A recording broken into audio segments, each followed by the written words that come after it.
certainly changed the game a lot. And they went on a big run. It was 17 at one point. We bounced back decently, got to 6 at halftime. But the third was tough. And losing tie for the game obviously is a big blow. Go ahead. Do you know any more on Ty right now, or is it just left leg soreness? Left hamstring. And do you have any sense on if he can return in this series at this time? We'll find out. We'll know more tomorrow, and then probably even more Saturday. They had that big stretch, like you already mentioned, in the second, and then again in the third after you guys cut it to 2. What did you see as maybe themes in those runs that got away from you guys in this one? Well, the bottom of the stat sheet's ugly. It's we lost the rebounds. The second chance points were a big factor, and turnovers once again were a big problem. And so we got to do better in those areas. As far as Ty's concerned, is it an aggravation of the same injury, or is it in some way new? It's the left hamstring. I believe that's the same hamstring as before. So it's sore. Yeah, that was. Yeah, no, obviously, I thought they played a little bit better for more stretches than we did. They had a lot of good runs, and we was getting there close, but just not quite there. Our energy wasn't what it was supposed to be, and they had more rebounds, everything, so they just played better than us, we gotta look ourselves in the mirror and move on and think about it the next game. Drew, what did you think their defense was doing a little bit better tonight? It felt like you guys struggled to get the shots you wanted at times in this game. It felt like it was a little bit maybe a tighter paint. They kind of try to climb the paint a little bit more, make us play more. They switch a lot. They do a lot of switching on and off the ball, so it kind of keeps the matchups the way they kind of want it. But I think if we move the right way and play with pace and get stops, I think it's not going to be a problem for us. And if you guys don't have Ty, didn't at times tonight, what changes for you, and what do you have to do better as a team?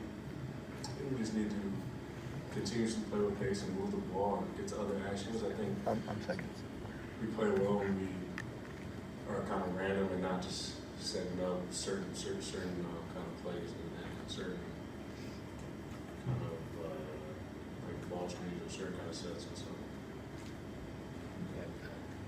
For both of you either, you had it down to 68-66. Was that kind of a stretch where Tyrese makes, put you guys back over the hump, and you knew that he was not going to be there? What do you mean? Well, that's when you guys are able to make a serious run, and it turns out Tyrese is he's your leader. So. No, I think obviously we need Ty, but at the end of the day, it's next man mentality. We gotta be ready, and we gotta play together. This team got to where we at tonight. Where we at today. It's about having all of us, and we all gotta stay together, continue to play together. And obviously we want Tyrese back out there, but I think obviously he wasn't feeling well, so it's on us to continue to play and bring that energy. Obviously they made some adjustments, but the way we play, it's on us too. Certainly we have to look at the film and see what went wrong, and I think it was a lot to do with spacing. They did a good job switching, and it was just a tough second half. So we just got to watch the film and see what we can do better. You had a 12-0 run and a 13-0 run in the first game, 20-0 tonight across 2 different quarters. Why is that something that's happened so much in this series to you? They have a lot of firepower, but we just have to combat those runs. And I thought we made runs of our own tonight, and kind of weathered the storm. So showed maturity in that end, but kind of have to, like I said, watch the film and see how we can minimize the runs. You mentioned adjustments. They obviously went to a smaller lineup. You saw a bunch of O'Shea tonight. How does that just change what they can do? How did you feel like that changed the dynamic in general? That they weren't playing a 5 after a certain point. Yeah, you got to give credit where credit's due. O'Shea came in and really sat down and defended really well, and just brought a different dynamic to their team. They were able to switch 1 through 5, and he came in and really changed the game defensively for them. So, you know, obviously a friend of mine, and you know, happy for him. And but you know, it's something that we've seen many times. Teams go 1 through 5. We just have to be a lot better. TJ. Hey everybody, Pacers beat writer Dustin DePirac here, coming from TD Garden after the Pacers 126-110 loss in Game 2. Obviously, much uglier performance than we saw in Game 1. Obviously, a super tight one there. Obviously, big news coming out of this one is Tyrese Haliburton and his hamstring. Obviously, that was the same injury that kept him out of 10 games in January. He tried to come back after 5. That didn't work out, and he took another 5, and they obviously had a minutes restriction. Haven't really heard about the hamstring in a while. Doesn't seem like it's been bothering him, but apparently it was sore at halftime. He tried to come out and play in the third quarter, and it didn't work out so much. I saw a play, I haven't had a chance to really rewatch, but I saw a play just on my Twitter feed about, you know, it seemed like he was trying to defend Jason Tatum, kind of made a jab step at him, and he kind of fell back a little bit, and then it seemed like he was, you know, kind of a little bit gimpy on it.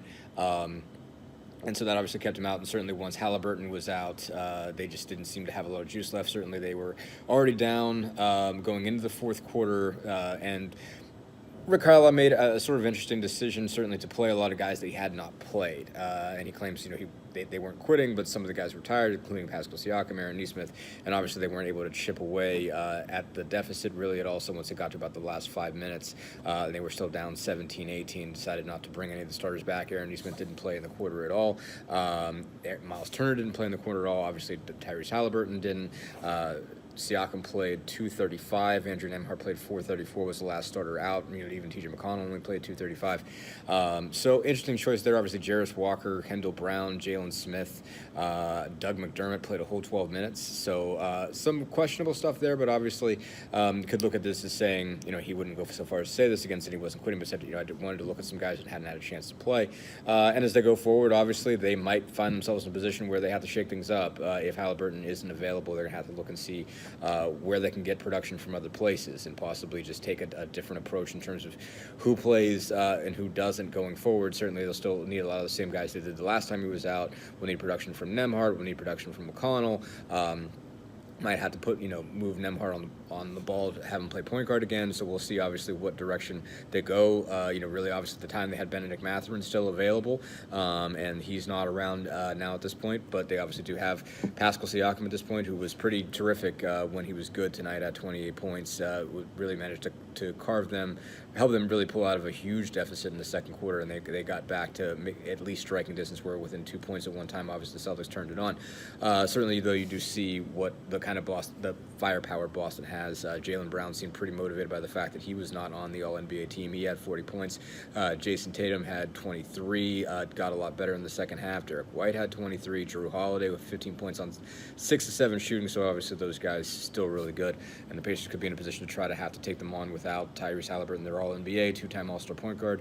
But we'll see about that going forward. Obviously the series heads back to Indianapolis for Saturday's game. They're going to be off tomorrow. They won't practice, but we'll see what if any information we find out about the injury tomorrow, and we'll obviously have it for you as soon as we know anything.